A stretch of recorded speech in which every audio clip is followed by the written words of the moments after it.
Alright, I've done a video on my theory of racism. Actually, I did two videos on my theory of racism. You can go back and check those out if you like. This video is more towards the actual racist people in this world. And I just want to let you know, because you all seem to be lost, that this is a losing fight for you. You see, I'm noticing around the world that the protest against racism outnumbers the people out there protesting against racism outnumber the racist. And it's a beautiful thing. And what racist people don't seem to understand is this isn't a color thing. It's not a black and white, a black versus white thing. Hell, it's not even a black versus racism thing. It's a black versus racism. It's a white versus racism. It's a Hispanic versus racism. It's Asians versus racism. It's him versus racism, her versus racism. It's us versus racism. I'm not too sure on why people insist on being on the wrong side of history. I really don't even care why. It does fascinate me, but then again, human beings fascinate me. But I just want to let you guys know that you're on the losing side of this fight. Now, I've always had the belief that you're never going to get rid of racism. All you can do is stick these people back in the hole that they came from. But it's a losing fight. And this is the reason it's such a losing fight. And I'm so proud. Because I keep seeing people put up messages to the point of there's such change going on within my lifetime. I can't believe it. It's amazing. And that's true. There is real change happening in our lifetime. But I need the older generations to stop taking credit for it. It's not us.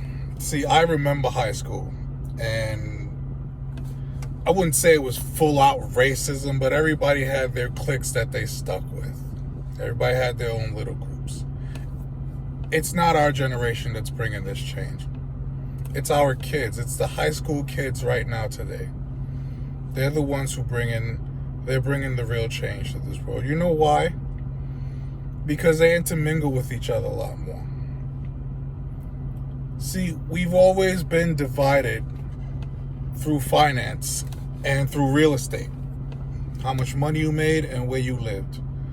Because whether or not people want to believe it, there is neighborhoods that are predominantly black, predominantly white, predominantly Asian, whatever. And we've always been separated through real estate and through finance. But you see, the internet came along. And the internet introduced children to a whole new world. One that they didn't know existed. And you know what they found out? They found out that they like each other's foods. They found out that they like each other's music. They found out they like each other's clothing. They found out that they like each other. If you see a group of kids, again, the high schooler kids, it's you see a group of them, it's amazing to me. Because it's almost like looking into a UN meeting. It's so diverse that it's a beautiful, beautiful thing. I'm never really too optimistic about things, but when it comes to racism, there is definitely real change going on. But it's not because of us. It's the younger generation. They're the all-inclusive generation.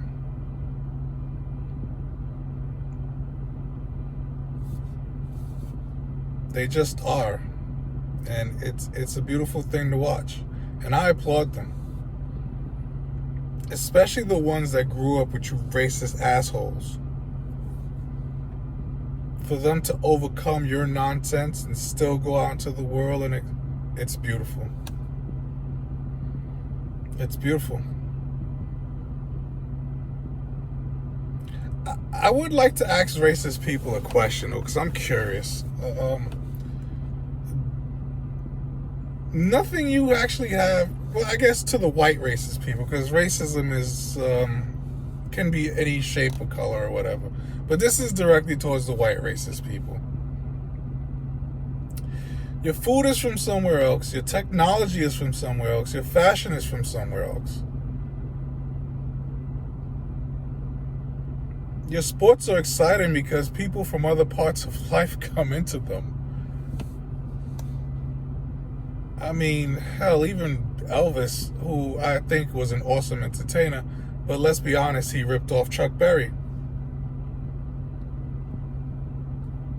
And other blacks that, okay, I won't use ripped off. I'll give him the benefit of the doubt. I've heard stories about Elvis, though, but I'll give him the benefit of the doubt, and I'll say he was influenced.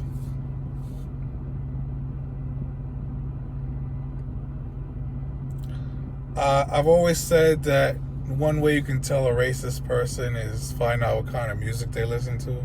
If you only listen to one type of music, it's not always the case that you're a racist, but it's a strong indicator. And if we're going to categorize it, then rock and roll and metal and stuff like that is, well, white people music, I guess, which I don't know why. I like rock and roll myself. Hell, AC/DC is my favorite band ever. Not to say there aren't other great bands out there. Guns N' Roses, Metallica, Nirvana, Foo Fighters. Anyway. But if rock and roll is white people music, then that's amazing because some of the greatest guitarists of all time have been black. Jimi Hendrix, for one. And I believe Slash from Guns N' Roses is half black, isn't he? His mom is black? I think. You can fact check me on that one. I'm not... I pretty much... I think I've seen a picture of his mom. Slash is amazing. Oh. His guitar playing is just ridiculous. But Eminem came along, and even before Eminem, but Eminem came along and he proved that white people could hang and rap just as good as any black person. You know, this is why I say if you only listen to one type of music, you just might be racist. Because music is universal. And that's what today's kids discovered. That's why we have K-pop in America. That's why you have Chinese kids rapping along to the Wu-Tang Clan.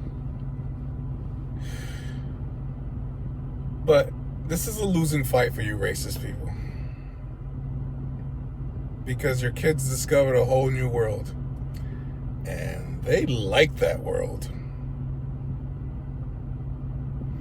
They introduce each other to things left and right. And they like it.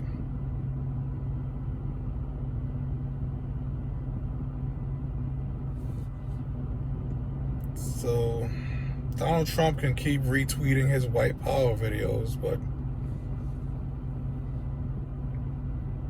it's a losing fight. You know why it's a losing fight? Because you're on the wrong side of history. You always have been. Stop taking pride in stuff you had nothing to do with.